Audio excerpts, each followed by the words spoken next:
Bueno, entonces estamos en Mateo capítulo 19, en el versículo, vamos a ver del versículo 16 al 22. Sí, estoy en lo correcto. Y les digo que mucho se ha hablado sobre esta enseñanza de Jesús, mas sin embargo, les digo, hay varias aplicaciones. Las aplicaciones son para la iglesia del día de hoy, ¿recuerdan? En donde se hace una aplicación para la iglesia del día de hoy, probablemente para la cultura de la parte donde se encuentra la iglesia, probablemente inclusive algunas circunstancias, pero la revelación de lo que dijo Jesús, esa sí no cambia, esa es eterna. Y eso es lo que ustedes, yo quiero que observen, que en la predicación expositiva, o sea, la predicación sale del texto y la aplicación también. Algunos de mis hermanos han observado que esta misma predicación la llevamos el día de mañana al anexo, ¿verdad? Y ahí sale otra aplicación, pero la palabra es la misma, o sea, lo que reveló Jesús es lo mismo, eso no cambia, ni se saca fuera de contexto. Por eso quiero que yo pongan atención y que ustedes también, así como se enseña expositivamente, vayan aprendiendo a escuchar expositivamente, porque eso les va a dar una gran ventaja como cristianos. El día de mañana que vayan a algún lado de visita, de vacaciones, o decidan un día acompañar a alguno de sus hermanos a la iglesia donde ellos se congregan, ustedes no sean engañados con la palabra y no se vayan a comer algo que no sustente al espíritu. ¿Sí? Porque es muy claro, el Señor, yo en la mañana estaba viendo una predicación que inclusive se los puse en el grupo de servicio, que decía, miren hermanos, a esto se le llama rascar el oído sarnoso. Y eso está en la palabra, cuando dice la palabra de Dios, que a muchos nos gusta que nos rasquen el oído, pero que no nos gusta escuchar la verdad. Y entonces estaba un predicador, la iglesia estaba llena, hay mucha gente, y este hombre tipo profeta toma al azar a una persona y le empieza a decir que todos sus sueños se van a cumplir, que va a terminar su carrera, que ya no va a ser la mujer más deprimida que era, que él lo declara y lo decreta, o sea, una serie de tonterías en donde no está la cruz de Cristo, en donde no está la revelación de Dios, y todos llorando, emocionados, pero hasta ahí. Eso no tiene nada de enseñanza. Mucha gente está feliz con ese tipo de predicaciones. Es lamentable también observar que el día del Señor a veces se toma también en segundo término, ¿no? Porque hoy ya sabemos que el Día de la Madre es mañana, pero muchos se dieron a la tarea de festejarlo hoy y dijeron, bueno, pues no hay problema que no vayamos a la iglesia un día, hombre, pues ¿qué tiene? Siempre voy. Y es lamentable, ¿no?, que no se ponga en primer lugar las cosas de Dios, pero así ha sido siempre. Nosotros tenemos que aprender eso, hermano, que nosotros después de darle la honra y la gloria a Dios a través de estar en su presencia, porque esto no es venir a pasar un rato, se los he repetido y se los repetiré hasta el cansancio, sino es venir a aprender la palabra y con un propósito. ¿Qué propósito, hermanos? ¿Quién me lo dice? Para practicarlo, para que mi vida cambie en verdad, de verdad, porque si no, pues allá está la tienda de enfrente, allá sí puedes ir hasta sin Biblia, un ratito, y escuchar algo salpicado de Dios, y sales y a la pachanga igual, a seguir viviendo como el mundo, dice una hermana, como el mundo mundial, mundo mundano, dice, ¿no?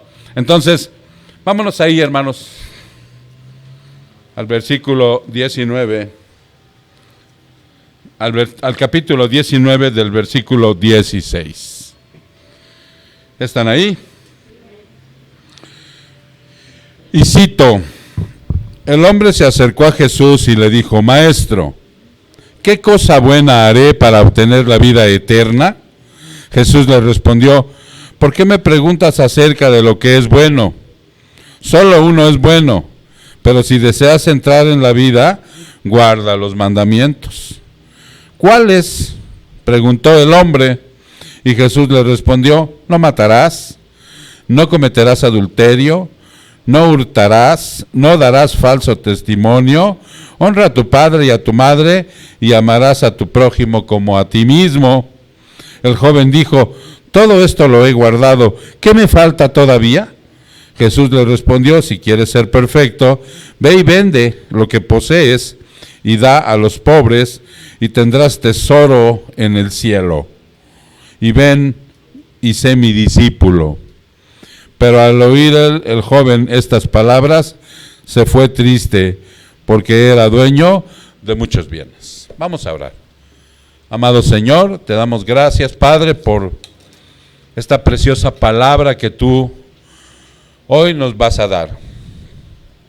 Ten misericordia del predicador, Señor, porque recuerda, Padre, que él tiene carne, es débil, este hombre que está aquí, pero tú eres perfecto, Señor, y soberano, y por eso te pido tengas misericordia de mí, para que yo pueda explicarle a tus hijos de una manera sencilla la grandeza de lo profundo de tus enseñanzas, Señor.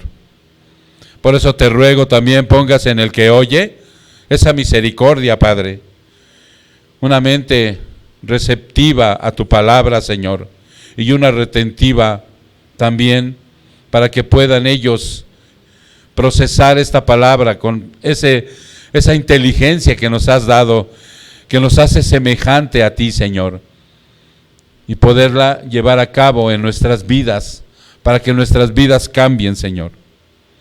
Muchas gracias, mi Dios.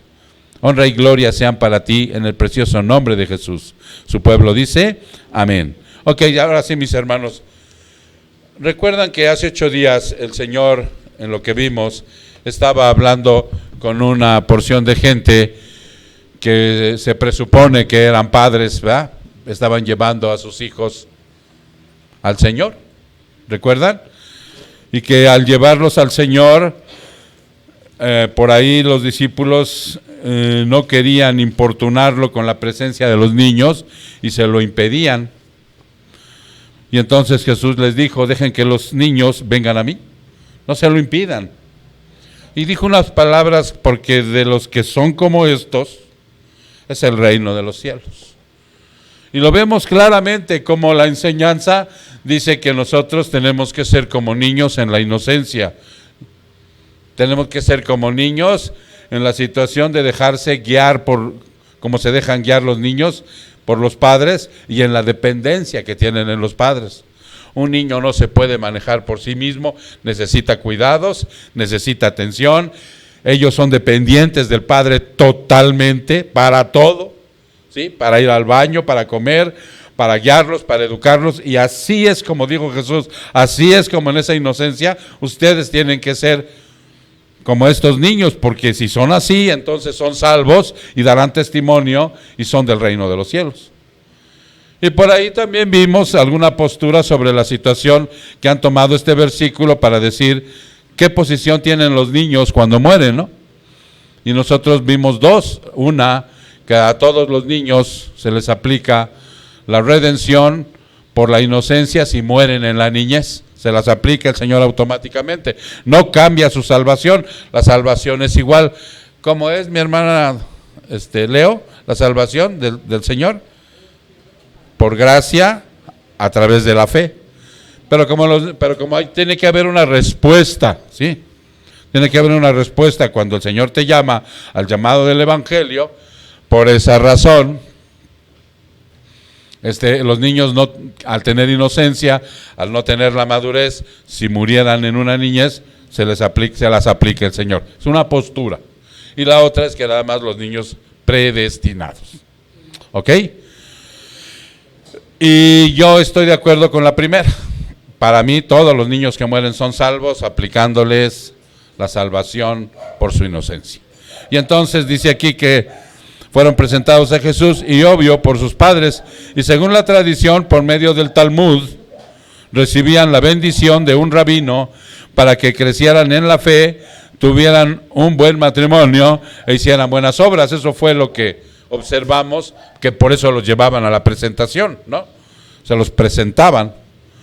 Y que también aquí está la oportunidad de que cuando un niño no ha sido presentado, lo traigan para que haya un compromiso, porque esto no es mágico, ¿verdad? No es algo que Dios ponga así como una varita mágica, sino es una responsabilidad del Padre que lo guíe hacia Cristo, hacia las cosas de Dios, para que este niño crezca en la fe, cuando se case tenga un buen matrimonio, como Dios manda, y haga buenas obras. Y entonces nosotros dijimos que lo que se les enseña en la escuela bíblica es conocer y amar a Dios como cosa primordial. Como segunda, ¿quién recuerda cuál era? La primera y primordial que se les enseña a un niño: no vienen a jugar, no vienen a que se los cuiden, no, vienen a aprender la palabra de Dios desde la tierna infancia. Y el primer punto es conocer. Les enseñan las maestras allá arriba conocer y amar a Dios, que desde esa tierna infancia tengan una relación con Dios. La segunda, ¿quién se acuerda? ¿Nadie? Si ya saben que les voy a preguntar, ya lo deberían de traer aquí. A ver, Celso. La segunda, ¿a cuál? Perdón. Obediencia a Dios y a sus padres, ¿sí? Es la segunda cosa. Y la tercera, que inclusive es algo que también nosotros debemos tomar eso, ¿no? Esperar en Dios. Porque somos muy desesperados, no sabemos esperar en Dios, queremos todo fácil, ¿no? Entonces, cuando tenemos que esperar en Dios, a veces tiene que pasar un tiempo, cuando sea el tiempo de Él, la decisión de Él y la soberanía de Él, pero todo llega por Él, ¿no? Ok. Entonces eso fue lo que nosotros hace 8 días vimos a grandes rasgos, ¿no? Vimos todo un sermón. Y ahora vamos a entrar con otra parcela de gente a la cual va caminando y se le acerca un hombre, ¿no? Ese hombre, dice aquí, era un joven y era rico, tenía propiedades, probablemente era prominente religioso. Ahorita lo vamos a ver a detalle, ¿no? Y yo quiero hacer un preámbulo de este sermón. ¿Por qué? Porque ya vieron así rápidamente el contexto, que el hombre rechazó, ¿sí? Rechazó cuando el Señor lo puso a prueba. Pero este hombre, antes de que rechazara a Cristo, estaba considerado como un hombre que inclusive había practicado, ¿qué? Los mandamientos. O sea, era un hombre apegado a Dios. Supuestamente, ¿no? Como muchos de nosotros creemos que así somos. En este instante sentimos, vivimos y probablemente tengamos convicción que somos hombres de Dios, ¿no? ¿Usted es un hombre de Dios, mi hermano? Clarín dice, ¿no? Y así yo le podía preguntar a cualquier una de las mujeres, pero precisamente esta enseñanza va por ahí. Va por ahí para nosotros, porque ustedes saben que el Señor Jesucristo viene básicamente a quitarnos muchas máscaras que traemos puestas. Y una de esas es esta que trae este hombre. Hagan de cuenta que llegó y le arrancó la máscara así tremendamente de lo que se creía este joven. Mucha. Creo que demasiada gente, hermano, dice ser cristiano. Hoy en la actualidad así es. Ahora sí te encuentras a alguien en el cabello y dice que es cristiano, ¿ok? Pero su actitud, fíjate bien, porque ahí va empezando el Señor a hacernos la confrontación. ¿Tú sabes qué es eso de la confrontación? Te va a empezar a confrontar, te va a empezar a ver cómo la palabra dice la misma palabra que penetra y parte el alma, el espíritu, los huesos, el tuétano y va hasta el fondo. Esa es la confrontación, en donde te va a agarrar fuertemente a ver si es cierto que tu convicción es férrea, que ya eres de Dios, que eres un hombre, una mujer de Dios. Entonces dice, Muchos, creo que demasiada gente cree que son cristianos, pero su actitud no muestran un cambio de vida. O lo muestran, siguen viviendo lo mismo. Hay demasiado mundo en ellos. ¿Sí sabes lo que es tener que un cristiano tenga demasiado mundo en sí mismo? Vive en el mundo, somos del mundo, dijo el Señor. Yo no te pido que los quites del mundo, pero que los guardes, no los dejes que se inmiscuyan, le dijo el Señor. Pero hay algo bien importante, hermano, eso lo quiere el cristiano al 100%, que él no meta las manos para nada. Y eso no es posible. No es posible que haya dicho el Señor, están en el mundo, pero guárdalos de él. Él no va a hacer todo, el Señor. Él ya hizo todo. En la cruz ya hizo todo. Ya dejó un orden de la salvación y muchas bendiciones nos capacitó. Pero ahora, como eres nacido de nuevo y eres regenerado por él, o sea, no fuiste puesto en una posición de tener una mejor autoestima, sino nacido de nuevo. O sea, el alma y el espíritu que antes comían carroña, hoy ya no. Hoy ya no, dice el Señor, yo con el nuevo nacimiento te preparé para que hoy comas granos. Una paloma come granos, ¿cierto? Y un buitre come carroña, esa es su naturaleza. Y Él nos compara con eso. Antes de ser de Cristo éramos como esos animales depredadores y carroñeros que comíamos la carroña del pecado. Entonces cuando nos hacen nacer de nuevo, nos pone como palomitas, ya no comemos carne de animal muerto, dice, ¿no?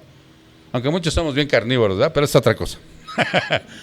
Pero ya no ese carroñero, sino nos cambia totalmente. Entonces, al quitarnos esa naturaleza, ya no va a haber tanto mundo en nosotros. Y entonces estás capacitado, porque tu pensamiento, tu voluntad y tus emociones son nuevas. Ese es el nuevo nacimiento. Y como son nuevas, entonces ya hay una voluntad, ¿verdad?, que se tiene que aunar a la de Dios. ¿Ya se entendió? Porque eso a veces no lo entiende el cristiano. Él ya tiene una voluntad renacida, si dice que es cristiano. Yo te acepto. Que alguien me diga, pastor, no soy cristiano, todavía soy carroñero. Bueno, mijo, vamos a orar para que Dios haga la obra en ti y te cambie. Pero si ya eres cristiano, o sea, Él ya te dio esto, ya te capacitó con un nuevo nacimiento.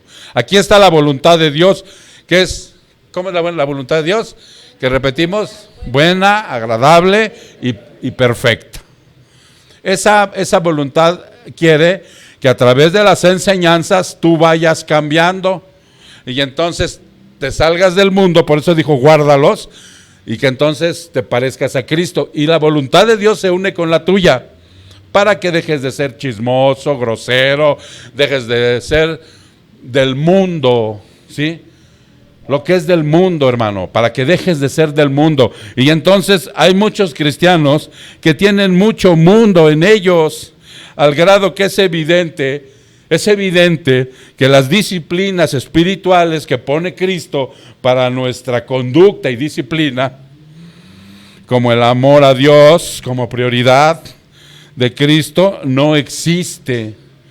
Falta de interés por él, el libro que dicen que es la única regla de fe y conducta, lo acaba de decir Pepe, ¿no? Se lo dijo a mis hermanos, aquí nos valemos por la única regla de fe y conducta, que es la Biblia. Bueno, pues no se lee, no se estudia, no se tiene hambre y sed de justicia.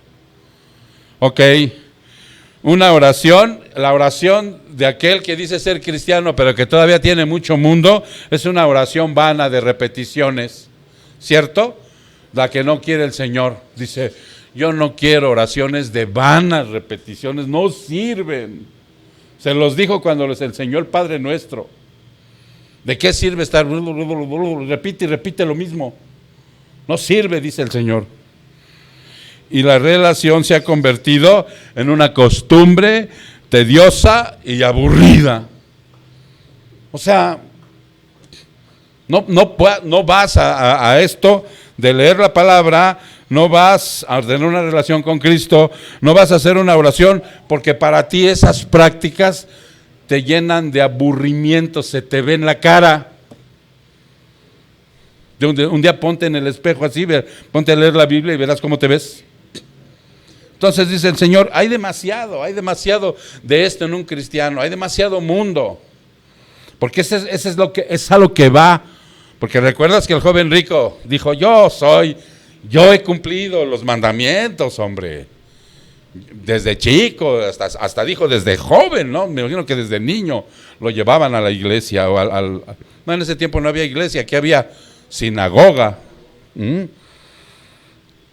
Pueden hasta sospechar estas gentes que se dicen cristianas que no son salvos.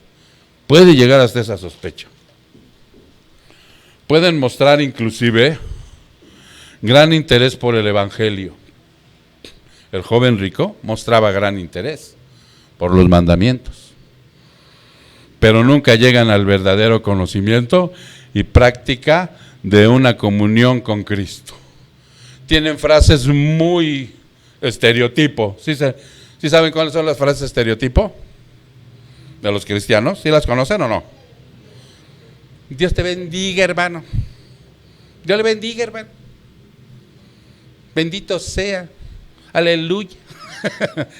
¿Sí se entiende? O sea, es muy así.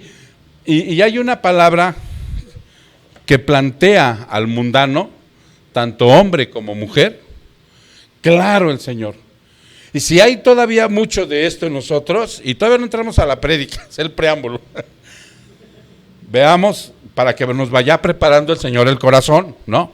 Vámonos a 2 de Timoteo.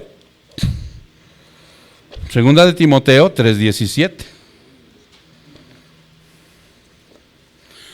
2 de Timoteo 3:17.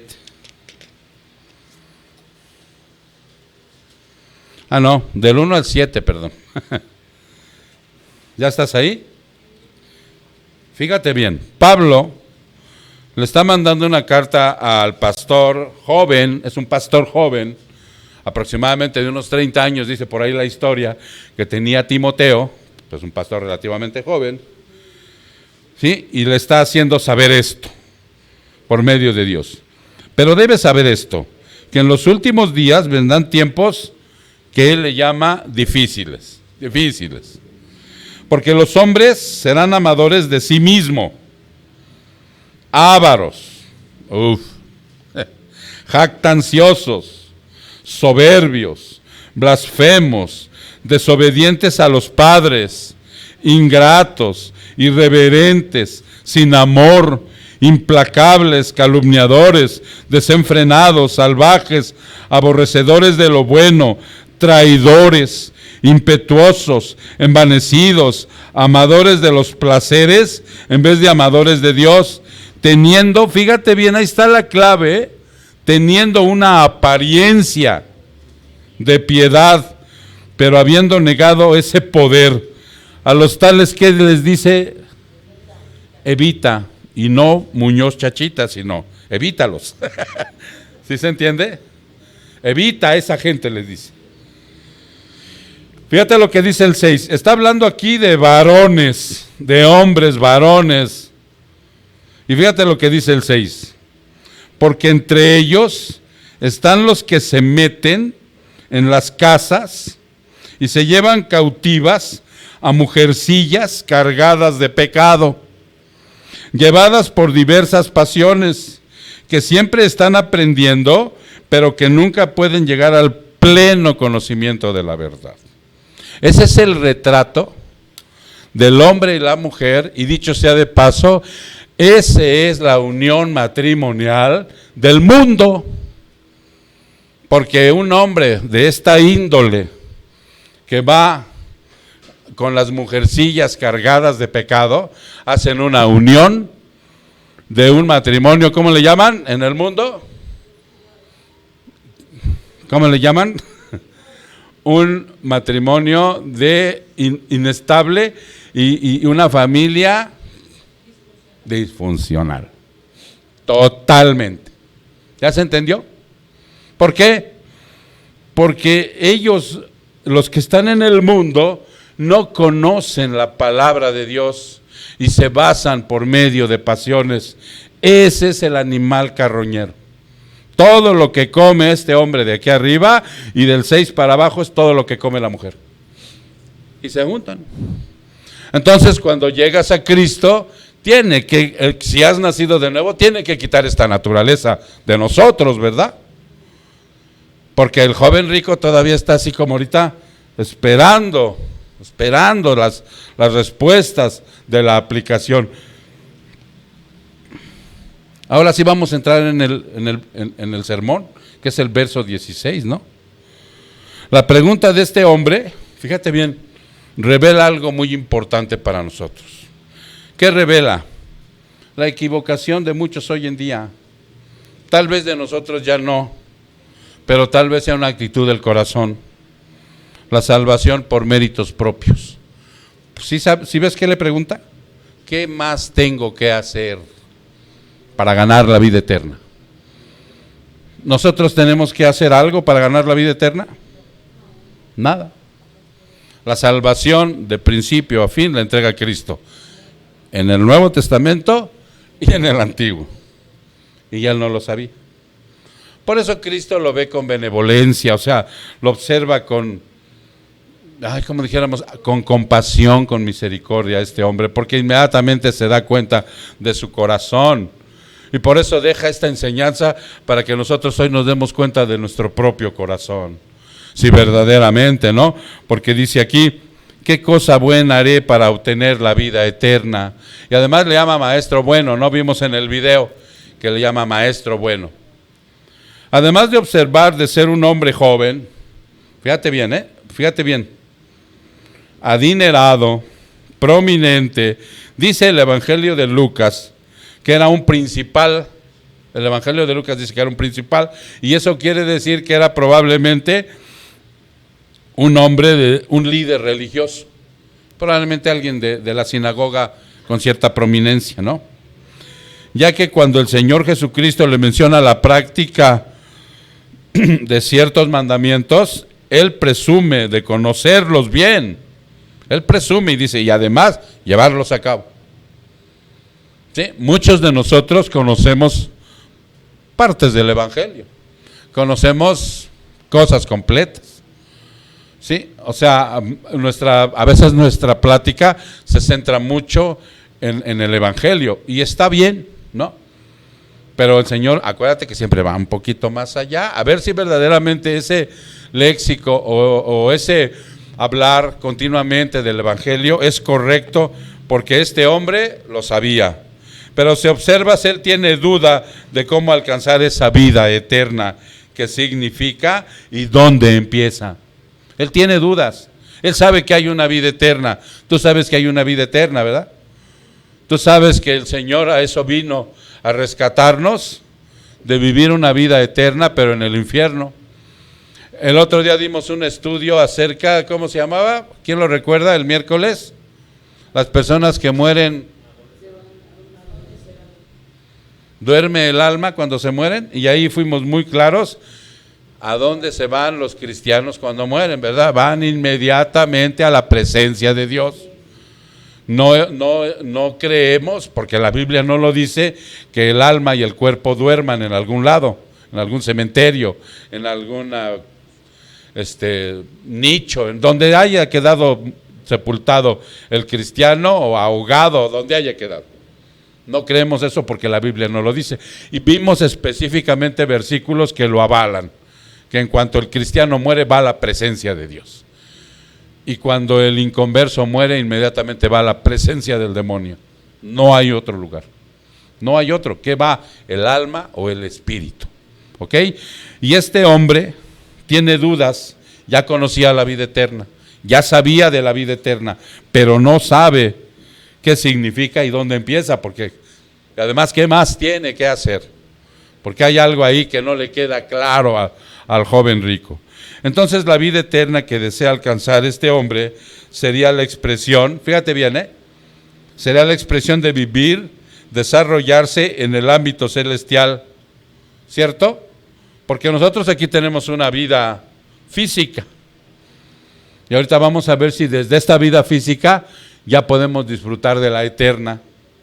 Vamos a verlo ahorita, porque él no le queda claro. Entonces, si él está preguntando, nosotros hemos llegado a entender que vivirse y desarrollarse en el ámbito celestial, esa es la vida eterna cuando vayamos a la glorificación. No vamos a ser planetas, ni estrellas, ni nada de eso, sino vamos a ser gente con un cuerpo glorificado, con un alma glorificada, ¿sí? Sin pecado, en donde vamos a vivir, donde vamos a desarrollarnos igual y donde vamos a vivir en un ámbito celestial. No sabemos exactamente cómo, pero es algo precioso. Simplemente al entender, hermano, fíjate bien, al entender que ya no va a haber pecado, que te levantes, ¿no? En la mañana, en tu nuevo hogar allá, y que veas que no tienes, pero ni así lo negro de una uña de envidia, que no tienes lujuria, que no tienes pereza, ¿no? Que no tienes nada de pecado, que ya no eres chismoso, que ya no eres pornográfico, que ya no eres adúltero, que ya no tienes malos pensamientos. Esa es la vida sin pecado. Entonces ahí se tiene que desarrollar. Pero ¿dónde empieza esto? ¿Hasta la glorificación? Desde aquí, ¿verdad? Bueno, exactamente. En el momento de la salvación, ¿sí? En el momento de la salvación, Cristo con su muerte, su sepultura y su resurrección te prepara desde la vida física que aún tenemos. Y si tú tienes una duda, ahí te van otros versículos, hermano, para que tú, mira, los subrayes, los enmarques, los mandes a hacer en una lona, así a lo mejor, esas como las que ponen aquí, no tomes refresco, ¿no? Durante el culto. ¿Qué más ponen? No gorras, no pongas gorras. ¿Qué más? No vengas en chanclas, así póntela, ¿no? No vengas en short. Ya le querían poner, no le vayas a la América. No comas dulces. Entonces, no. O sea, vámonos a ese versículo que se llama Romanos, que miren, hermanos, oren porque vamos en el capítulo 19. Todavía falta como un añito para Romanos capítulo 6, para ver si nuestra próxima predicación expositiva es Romanos, ¿ok? Todo el libro de Romanos. 6, vamos a ver el versículo 12 al 14. Entonces, ¿qué decíamos para entrar en contexto? La vida eterna, ¿sí? Nosotros sabemos que ya en gloria vamos a desarrollarnos y a vivir ahí, en un ámbito celestial. Pero dice el Señor que desde aquí comienza. Que una vez que nosotros fuimos rescatados de nuestra vana manera de vivir, o sea, aquí empieza. Y entonces, por eso vamos a ver si estamos en la tesitura todavía del joven rico o ya hemos avanzado, aunque sea un poquito, en la vida eterna. Por tanto, no reine el pecado ¿en qué? En su cuerpo mortal, para que ustedes no obedezcan a sus lujurias. O sea, ahí te está diciendo que te está preparando con un fruto del Espíritu Santo que se llama dominio propio. ¿Sí se entiende? Para que no cedas a nada de eso. Ni presenten los miembros de su cuerpo al pecado, o sea, no presenten. O sea, en el momento en que llegue la tentación, no la presentes, dice el Señor, no presentes tu cuerpo al pecado como un instrumento de iniquidad o de maldad, eso es lo que quiere decir, sino preséntense ustedes mismos a Dios como vivos, ¿entre qué? Entre los muertos, hombre. Y sus miembros a Dios como instrumentos de justicia, porque el pecado no tendrá dominio sobre ustedes, pues no están bajo la ley, sino bajo la gracia. ¿Ok? Ya no están bajo la ley. Y ahorita vamos a ver algo bien importante, porque cuando este versículo, algunos lo malentienden, inmediatamente creen que la gracia es una cuestión que te da para pecar, que estás inmune. No, fíjate lo que dice abajo. Por tanto, no reine el pecado ¿a dónde me quedé? En el 15. Entonces, ¿qué? ¿Pecaremos porque no estamos bajo la ley, sino bajo la gracia? ¿Te das cuenta? Dices, bueno, ahora que estoy bajo la gracia, como estoy justificado por Cristo, ¿puedo pecar y estar inmune? No, dice, de ningún modo. ¿No saben ustedes que cuando se presentan como esclavos a alguien para obedecerle, son esclavos de aquel a quien obedecen? Ya sea del pecado para muerte o de la obediencia para justicia. Antes éramos esclavos ¿de quién? Pues del pecado. Y le rendíamos pleitesía ¿a quién? Pues al demonio. Aunque decíamos que creíamos en Dios, ¿no?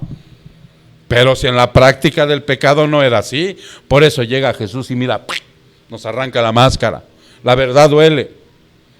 Hay mucha gente, millones ahorita, que creen en Dios. Y llaman ídolos, y hacen costumbres y rituales. Hay evangélicos, como los que le decía yo hace rato, ¿sí? Que tergiversan el evangelio y que rascan el oído sarnoso y que no llevan a la gente a la verdad y que los están condenando al infierno.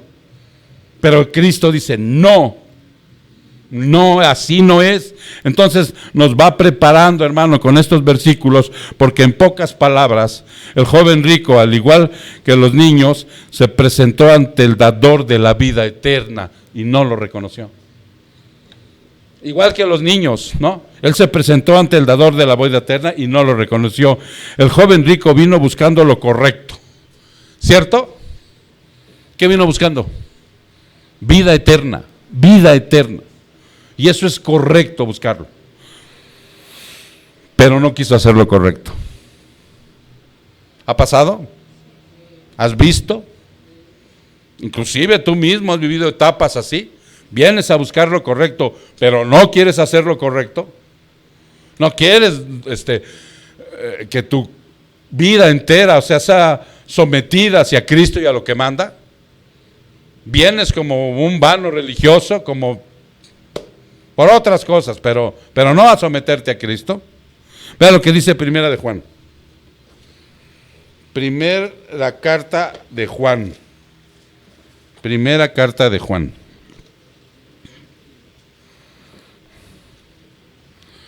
Primera carta de Juan, en el versículo 5, en el capítulo 5, perdón, en el versículo 11. Y el testimonio es que Dios nos ha dado vida eterna, y esta vida está en su Hijo. ¿Ok? ¿Estamos de acuerdo que así dice? ¿En dónde está la vida eterna? En Cristo. Ahora ve lo que dice el 20 abajo. El 20. Y sabemos que el Hijo de Dios ha venido y nos ha dado entendimiento a fin de que conozcamos a aquel que es verdadero. Y nosotros estamos en aquel que es verdadero, en su Hijo Jesucristo. Este es el verdadero Dios y la vida eterna. Y luego como preámbulo al final te dice, hijitos, aléjense de los ídolos. Ahí no está la vida eterna. Ok, entonces, cuando pasamos al verso 17, porque esta es la pregunta, ¿no?, que hace el joven. ¿Qué más tengo que hacer, Señor? El Señor Jesucristo, en lugar de sentirse contento ante la petición del joven rico, decide llevarlo más a fondo, corroborando los verdaderos deseos del joven rico. Mira, si a ti alguien se te presenta ahorita saliendo, ¿no?, que te encuentres ahí en la esquina alguien, oye, ¿eso es una iglesia cristiana? Sí. ¿Qué más tengo que hacer por la vida eterna? Que te dijeran, ¿no te pones contento? ¿Ah? Y inmediatamente no le vayas a hacer la oración de fe, porque pues es lo que quería, ¿no? ¿Qué le tendrías que decir? Pues lo que ahorita vas a aprender de Cristo, porque En lugar de sentirse contento el Señor, decir, híjole, alguien me busca, le dice, ¿por qué me llamas bueno? Es la pregunta, ¿por qué me llamas bueno? No, eso es algo que nosotros hoy tenemos que aprender, mira, bien. Para lo futuro tenemos que aprenderlo bien. El joven sabía que era un maestro, ¿cierto? Y probablemente muy especial este maestro, porque él sabía que hacía prodigios y hacía muchos milagros. Muchos milagros, ya por eso fue. Ya probablemente había visto prodigios que hacía él. Inclusive él sabía que el Señor era algo polémico. ¿Por qué era algo polémico el Señor? O muy polémico. ¿Sabes lo que es ser polémico? ¿O no? ¿Quién sabe? Controversial, hombre. ¿Sí? Porque estaba toda la ley de los fariseos, todos los sacerdotes, toda la casta, ¿sí? Y él llegó y les dijo, casta de víboras. Él llegó con el sistema religioso y lo apachurró, lo confrontó, lo desnudó y les dijo hasta de lo que se iban a morir. Por eso sabían que era algo controversial el Señor. Porque todos los demás fariseos cantaban igual. Todos los demás maestros cantaban igualito, ¿no? Seguían las tradiciones, las corrupciones y todas las mentiras. Todos los demás, excepto algunos por ahí que siguieron a Jesús. ¿Quién se acuerda de ellos? Nicodemo y José de Arimatea. Pero probablemente había más. Pero eran muy poquitos. Entonces había probablemente este hombre que también era polémico y controversial el Señor, porque se iba en contra de los sacerdotes que tenían establecido toda la religión de ese momento. Digo, si esto no queda claro para alguno de nosotros, hermano, que Jesucristo vino a desnudar la mentira, el engaño, el fraude, o sea, por eso lo mataron, por eso se fueron en contra de él, por eso lo difamaron en un juicio. Cuando te pones a leer la Biblia, léete un evangelio. Aquellos que quisieran conocer un poquito más de Cristo, yo les invito a que se leen el más cortito, que es Marcos, tiene 16 capítulos. Y ahí van a encontrar la vida de Cristo, cómo Él confrontó, desnudó, apachurró, denunció, los puso en jaque al movimiento religioso de ese entonces. Y por eso lo odiaban, lo difamaron en su juicio, ¿sí o no? Le inventaron cosas para matarlo y estaban tan contentos de que prefirieron un asesino cuando soltaron a Barrabás que a él. Y lo hemos visto a veces en películas, pero ni por aquí nos pasa la verdad. Entonces dice aquí, este era algo polémico, pero él sabía que era humano, ¿cierto? Y que probablemente como él se sentía bueno, él era bueno también. Y entonces por eso Jesús le dice, no hay nadie bueno más que Dios. Miren, él no reconoció que él era Dios.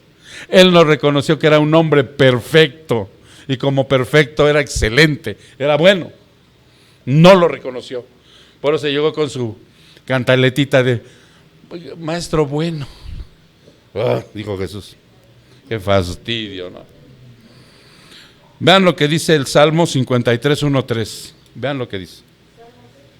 53, Salmo 53, del 1 al 3.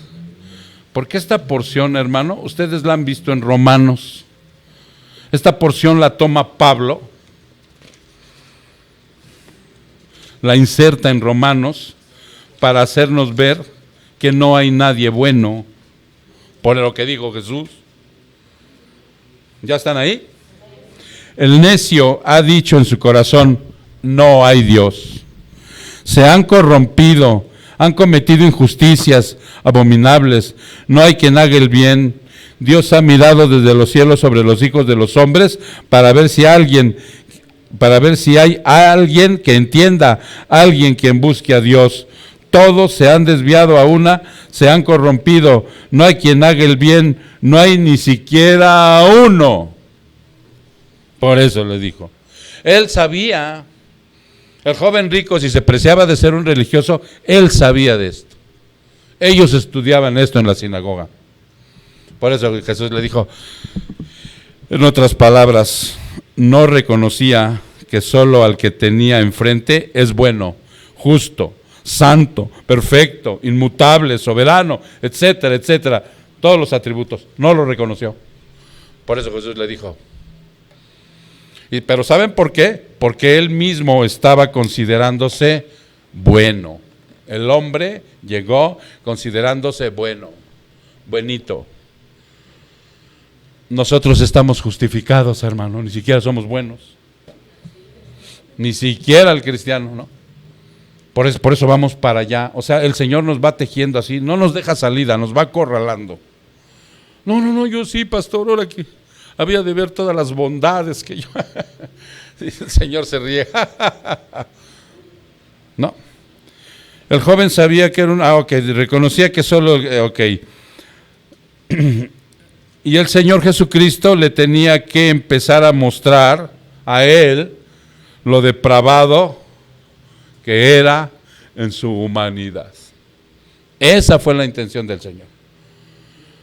Te voy a mostrar, joven rico, lo depravado que eres en tu humanidad, para que no andes ahí creyéndote buenito. Aquel que acepta esto estará dispuesto a depender de un Salvador llamado Cristo. Solamente así.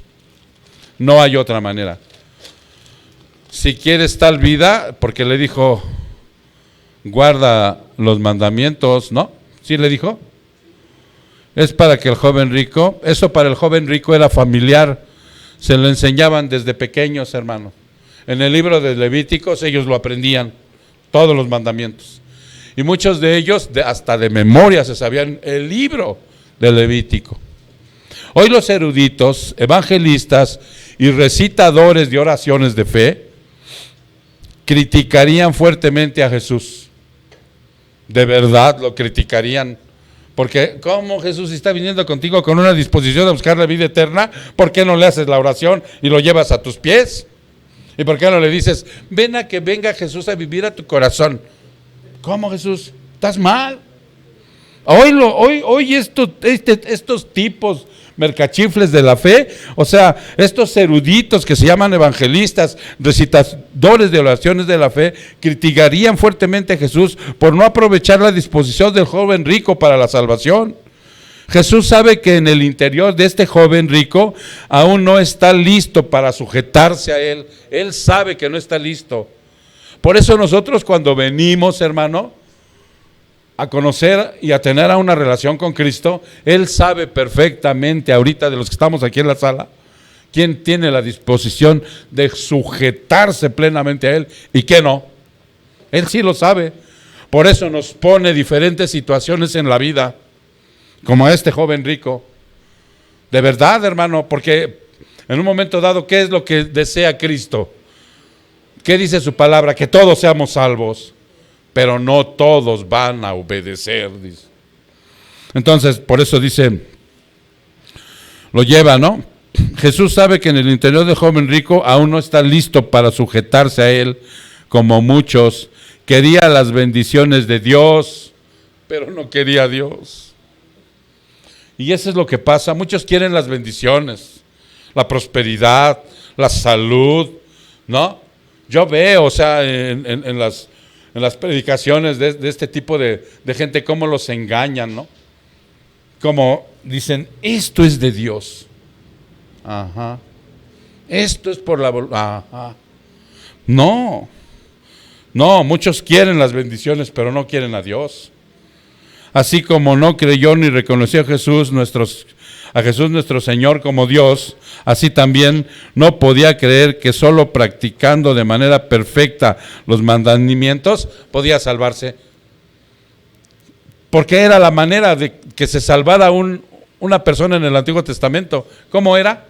Practicando de una manera perfecta los mandamientos. ¿Quién lo puede hacer? Hoy, nadie. ¿Quién lo hizo? Cristo. Él sí lo hizo. Por eso nos representó en la cruz. Por eso Él tenía el poder para poder salvarnos, porque Él como hombre perfecto pudo practicar los 10 mandamientos sin ningún problema. Pero de nosotros, ¿quién? Por eso les dije, ni a hoy, no, tampoco. Por eso somos justificados. Por eso Él nos justifica y ahora somos aceptos ante el Señor, somos salvos, pero por el sacrificio de Él. Por eso eres salvo, hermano. Pero, dice aquí en el verso 20 y 22, como ignoraba tales verdades, es fácil creer la mentira. Él, como ignoraba que tenía que ser perfecto la práctica, pues entonces él creía las mentiras. Todo esto lo he guardado y practicado desde mi juventud. Se aventó una mentirota, pero tremenda. Esas son las mentiras, hermano, que están en nuestro corazón cuando nosotros creemos que somos bonitos, que somos justos, que ya estamos trascendidos, que ya lo podemos lograr por nuestros propios méritos, que estamos caminando bien. Esas son las mentiras, como las del joven rico, porque dice aquí al preguntar, ¿qué más me falta? ¿Qué más me falta? Probablemente quería escuchar de Jesús, nada, nada, hijo. Todo lo has hecho perfectamente, pues ya, ¿no? Si saben qué le preguntó, ahorita lo vamos a ver, ¿no?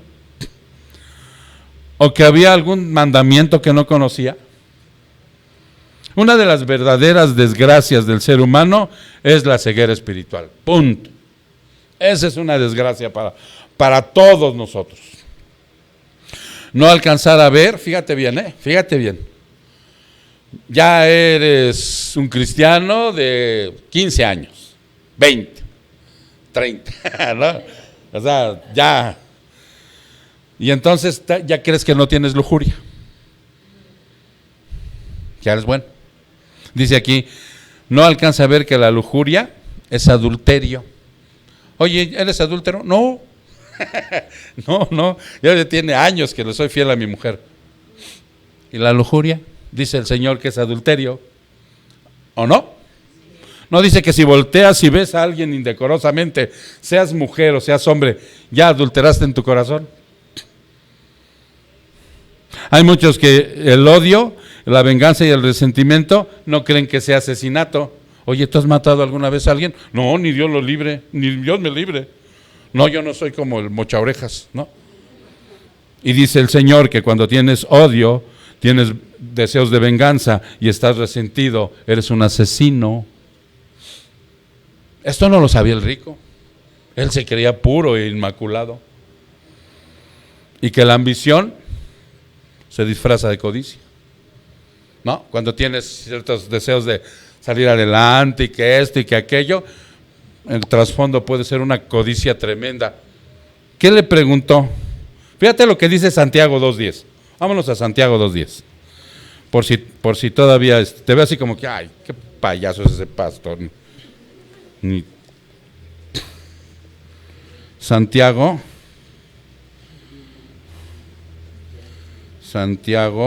2:10. Porque cualquiera, 2:10. Fíjate si esta palabra la hubiera oído el joven rico. Porque cualquiera que guarda toda la ley, ¡fum! Pero falla en un punto, se ha hecho culpable ¿de qué? De todo. Con una que falles ya, tronaste. Entonces imagínate al joven rico en qué posición, porque al final hay algo que dice Jesús, lo amó, ¿sí o no? Lo amó. ¿Por qué? ¿Por qué no lo está diciendo a nosotros? Porque nos ama, porque no quiere que estemos ciegos, no quiere que estemos engañados, no quiere que estemos estancados, o sea, quiere que sigas caminando hacia Él, porque ese es el propósito, que seas como Él.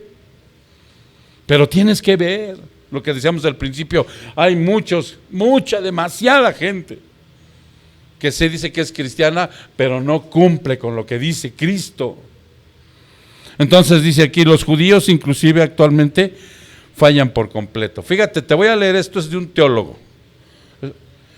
Los judíos inclusive actualmente fallan por completo, actualmente. La nación que se cree judía, que cree Jehová de los ejércitos, fallan por completo en ver que los mandamientos de la ley de Moisés no nos fueron dados como medios para cumplir humanamente la norma de justicia de Dios, sino que como imagen de esa justicia, la ley fue dada para mostrar a los hombres lo imposible que es vivir en el poder humano, ¿cierto? La ley se muestra para que vean lo inútil que somos para cumplir el mandato de Dios. Pero aleluya que llega Cristo. Aleluya que llega Cristo.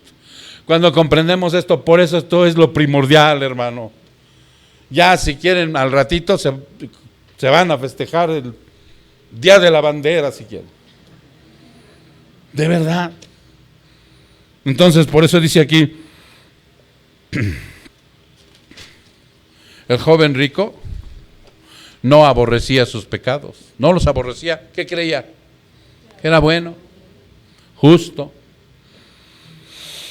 rico, galán, hasta se ha de haber creído, ¿no? El joven rico no aborrecía sus pecados porque pensaba que no tenía. Por lo tanto, él esperaba que Jesús nuestro Señor le mostrara a lo mejor una tradición, una obligación religiosa para completar lo demás y ser aceptable ante Dios. Tan, tan. No puedes predicar el Evangelio si primero no pones al descubierto la naturaleza pecaminosa del ser humano. No puedes. Si primero, por eso cuando yo veía en la mañana este pastor, de veras, qué bárbaro.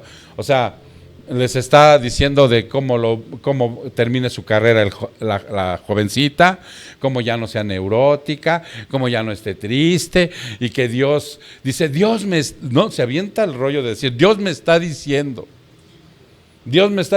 en este momento que tú vas a hacer esto y esto y esto y esto, y la otra pobre chille, ¿no? Porque le está haciendo vivir una emocionalidad, y todos, amén, aleluya, o sea, no, o sea, si primero no los pones al descubierto la naturaleza pecaminosa del ser humano, es imposible para una persona que comprenda la necesidad de la gracia. No, vete ahorita con alguien de allá del mundo mundial, dice la hermana, ¿no? Del mundo mundial, vete con una persona allá afuera y dile esto, te da de coscorrones. No, yo que estoy mal, yo que voy a estar mal, hombre, si yo estoy rico, próspero. No, que voy. Si no le muestra lo horrible de su condición pecadora. Eso es lo que quiere Cristo, que nosotros veamos esa condición para que nuestra vida eterna que comienza aquí podamos aceptarlo y entonces podamos trascender. Y entonces por su gracia podamos ser mejores. ¿Sí? Pero siempre conscientes de que tenemos esta humanidad. Confiesa y arrepiéntete. Confiesa tu pecado y arrepiéntete. Le dijo él, ven y sígueme, ¿no? Ok. No manches. ¿Saben cuáles pecados le mencionó? ¿Saben cuáles fueron? Todos aquellos pecados que son para estar bien con el prójimo. Exactamente, son 6, ¿no? ¿Por qué no le mencionó los primeros 4 que es para estar bien con Dios? Porque inclusive hasta el final le dice, ama a tus semejantes, ¿no? Para mostrarle nada más cuán equivocado estaba. O sea, ni siquiera tenía una buena relación con Dios, ni siquiera. Entonces le dice, ven y sígueme. La salvación no es por obras, ¿de acuerdo? ¿Estamos de acuerdo? Ok. Lo que le pide nuestro Señor Jesucristo es el testimonio de que ya es salvo y obedezca. O sea, si en ese momento él hubiese nacido de nuevo, avienta todo por la borda, hombre. Como Mateo, ¿recuerdan a Mateo? A Mateo le dijo, follow me, y dejó todo la ratería que estaba haciendo, y era pesudo el Mateo, y todo lo aventó y lo siguió. No. Dice aquí, esto va a mostrar y a dar toda la evidencia que realmente no guardaba los mandamientos este hombre. No los guardaba. O sea, el Señor se le fue fuerte, así fuerte, lo confrontó, ¿no? Como nos tiene que confrontar ahorita, como nos está confrontando ahorita, hermano. Por eso tenemos que reflexionar. La disyuntiva es clara, hermano, la disyuntiva es clara. ¿Sí sabes lo que es una disyuntiva? ¿Sí has visto las Y? Esa es una disyuntiva. ¿Para dónde va? ¿Para dónde jalas? ¿Ah? Llegas ahí por la vía Morelos, dices, voy para Jalostoc, pues para acá. No voy para Indios Verdes, pues es para acá. Entonces la disyuntiva es clara. Cristo y la vida eterna. Ahí está, aquí. Cristo y la vida eterna. Y de este lado está el dinero y las propiedades. Él podía, pero no quiso. Él tenía todo para decir, vámonos. Hoy nosotros no podemos decir, no puedo, porque ya tenemos todo. Si no lo aceptas es que no quieres. No quieres. No es que no puedas. El que no conoce, sí, ahorita está imposibilitado. Muéstrale el evangelio. Dile que es pecador primero. Dile, háblale de su perversidad. Háblale de su pecado. No tengas miedo. No se la disfraces. No lo envuelvas en otras cosas. Dile por qué está muerto en delitos y pecados. Dile por qué se va a condenar. Háblale de la necesidad que tiene de un Salvador, de alguien que lo saque del lodo, que le convierta su naturaleza carroñera en una palomita, que ahora coma grano. Háblale de eso a la persona. No le vengas con, ven porque Cristo quiere vivir en tu corazón. No. Háblale de lo que dice Cristo. Cristo nos pone el ejemplo, hermano, con todas sus enseñanzas. Por eso dice, Él no quiso, hermano. Ve lo que dice Lucas 13:34. Y ahí cerramos. 13:34, al Evangelio de Lucas.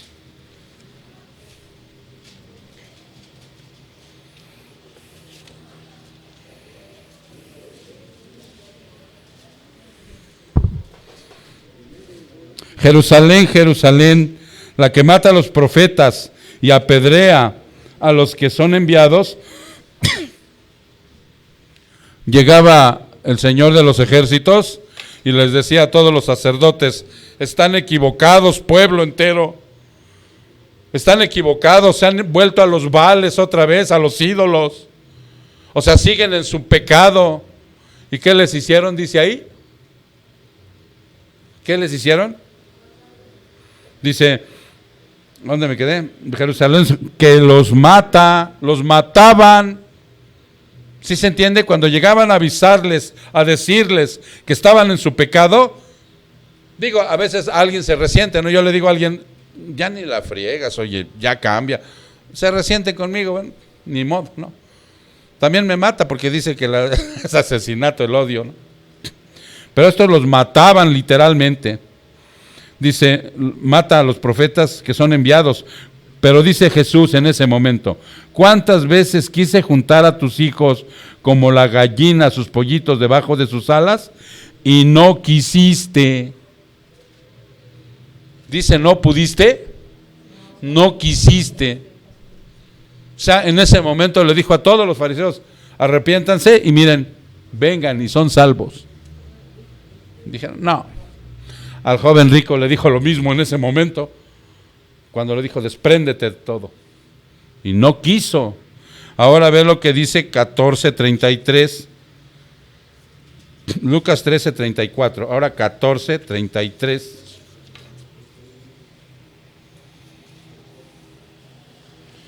Así pues, cualquiera de ustedes que no renuncie a todas sus posesiones, ¿qué? No puede. Aquí está hablando de una posesión material, ¿cierto? ¿De qué otras posesiones no te has querido deshacer para ser completamente un discípulo de Cristo? ¿De qué otras? Eso te lo deja Dios en tu corazón para que analices el resto de tu vida. No el resto de la tarde, porque ahorita salimos y vamos a comer, pero vuelve a agarrar esto, vuélvelo a leer y pregúntale al Señor, ¿no? O pregúntate a ti en una reflexión, ¿de qué no me he querido despojar? Pueden ser muchas cosas, ídolos del corazón, pecados, costumbres, vicios. ¿De qué no has querido? Para seguir al Señor como debe de ser. Vamos a orar. Padre, Muchas gracias, Señor. Muchas gracias porque ahí está tu cruz mostrada, Señor, a nosotros. Ahí está, Padre mío, el amor que nos tienes al confrontarnos verdaderamente. Porque la vida eterna, Señor, es una realidad ya en nuestra vida. Es algo que todos aquí comprendemos de qué se trata. Pero también entendemos que hay una vida eterna sin ti. Ayúdanos, Padre. Ayúdanos a reconocer que necesitamos de ti para poder cambiar, Señor, y dar un testimonio que verdaderamente tú vives y existes. Que una vez transformados, ahora sí podemos practicar las buenas obras, Señor. Que una vez nacidos de nuevo, ahora sí podemos, en tu nombre, Padre, ir hacia aquellos que todavía se encuentran en la oscuridad y mostrarles la verdad del Evangelio. Que ahora sí, Padre mío, podemos tener una familia a la cual cuidar, respetar, Señor, engrandecer para tu gloria y para tu honra. Muchas gracias, Padre Santo, por tus palabras. Nunca dejes de confrontarnos, Señor. Siempre, Señor, estaremos atentos a lo que tú nos digas para seguir creciendo a tu imagen y semejanza. Muchas gracias, Señor. Te lo pedimos en el precioso nombre de Cristo Jesús. Su pueblo dice, amén.